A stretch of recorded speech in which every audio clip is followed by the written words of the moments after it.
We've traveled this way before, many times. To Iqtadosak, the place among the rocks.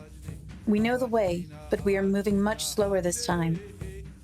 In the past, Naguset would have passed 3 times before we'd get there, but on this trip we've seen him 4 times since we started. The days are shorter now, so we must make good use of the light provided by Naguset. My family has moved from inside the protection of the forest to the mighty river, where we look to see the salmon. Each year, when the salmon return home to lay their eggs, we know it's time for us to move our homes closer to the water. We build our wigwams by the riverbank, where we will fish for salmon until the frost returns. We forage for berries and fiddleheads. Our food is always plentiful once the salmon return. We have spent many long days by the river, but it is time for us to set out on a trade mission before the snow returns. A few of us have left the riverbank to travel to Iqtadosak, to trade our baskets with the Innu. I go with my husband, Smognis, and I will help make the baskets with the other women in our group. Smognis says we should rest when Gizigu is tired.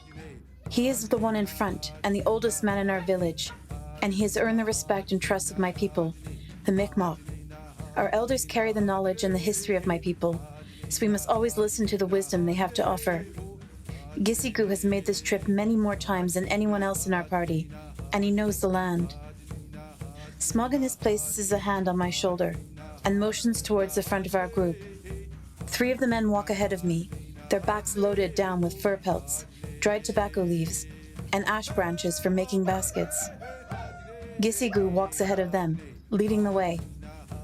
He looks smaller and moves slower than he did on the last journey. It's as though we leave a piece of him behind with each journey we make. Perhaps this will be his last. Gizigu stops and leans against a sturdy maple tree. The men in front of me begin to remove their packs, dropping them to the forest floor. It is time to rest again. I squat and take a seat on the forest floor next to Smognis. I reach into my pocket and remove a handful of hazelnuts. I picked them right before the snow came, when the trees lose their leaves and animals know to gather food for the long winter ahead. The animals left much to share this time, and the elders say that is how we know the snow will not be here very long. The animals always know if the winter will be long or not, and so they know how much to take and how much to leave behind. We have learned a lot from watching the way they live. I crack open a shell with the pointed stone I keep in my pouch for cutting and scraping hides. I share the hazelnuts with Smognis, and when we are satisfied, we pass the nuts along to the rest of our party. Gizigu has lowered himself to the forest floor, leaning back against the trunk of the maple tree. I watch as he opens his hands and accepts the nuts that have been passed down, but his fingers fumble with the hard shells. I get up and make my way over to help him. He lets me take the hazelnuts from his weathered, shaking hands. These were once the hands of a proud warrior and hunter. These hands have dealt killing blows to our enemies and hunted forest animals to feed our people. Welala Ngesik, he says to me. Thank you, Winter. I was named so because my skin was pale when I was born. My mother said I looked like the winter, soft and bright, when the world around us is covered in freshly fallen snow. I crack open the shells with my stone, placing each hazelnut carefully into Gizigu's hand. I had a dream last night, he says, popping one of the nuts into his mouth. I know Gizigu's stories take some time, so I settle onto the forest floor and tuck my dress under my knees. My dreams were different last night. The ancestors brought these dreams for me to finally see. Gizigu's voice softens a little and he leans in. The sound of his voice and the gentle rhythm of his speech always calms me. It has since I was a little girl.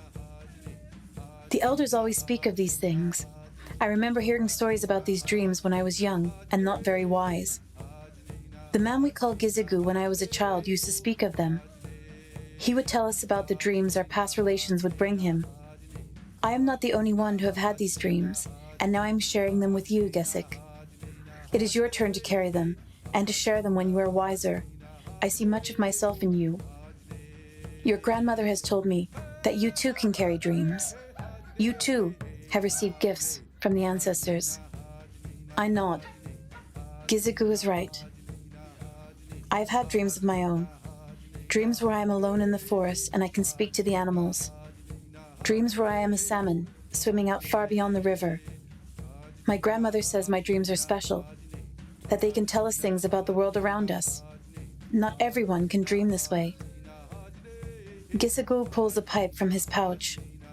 Taking a piece of flint, he lights the pipe carefully. He fumbles with the flint for a second before putting it back securely in his pouch. He puffs contentedly for a moment, and my nostrils fill with the smell of medicine and tobacco. Grandmother Moon was very bright last night, he says. I often find myself lying awake when she is so bright. Her glow always captivates me. You were already sleeping. I could tell by your breathing. Everyone else around me was also asleep. I don't remember falling asleep myself, but I suddenly became aware that I was no longer in the same place. I was still in the forest, but I was alone. Grandmother Moon had doubled in size. I felt as though I could reach out and touch her cheek. I could hear the sound of water rushing, heavier than a brook or a stream. It was a powerful river. I got up and floated towards the sound. That is how I knew I was dreaming. He slowly raises the pipe and draws on it thoughtfully. He furrows his brow, and I can see how deep the lines are on his face. He always does this when he's concentrating. I could feel the ancestors with me, he says. When I got to the water, I could see how big Grandmother Moon had gotten. Her smile reflected so brightly on the river's face. I stood for a long time waiting. I knew I was meant to wait. I knew I was supposed to watch the horizon. And when I had waited long enough, I saw them come. They came on canoes that shone as bright as Naguset. I waited for them a long time, but their journey was long. I could feel how tired they were, how far they had come to reach us. I wanted to help them, but I awoke before they reached the shore. I did not see their faces, but I could sense they were not Mi'kmaq. They were not Innu. Gizugu pauses and takes another long, deep puff from his pipe before continuing his narration.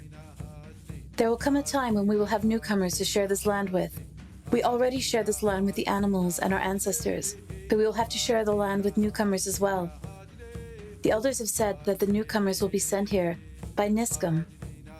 The elders have said that we shouldn't fear them. Unbidden, a sudden chill runs through me. But I do fear them, I think to myself. What if they bring sadness and misery? What if they disrupt our world and our way of life? I have many questions that I dare not ask right now. Gizugu is my elder, and I respect him. I have never known him to speak falsely. His voice never shakes or falters, so I relax a little in the comfort of his tone and push away my fearful thoughts. Gizugu rolls a hazelnut between his thumb and forefinger and takes a deep breath.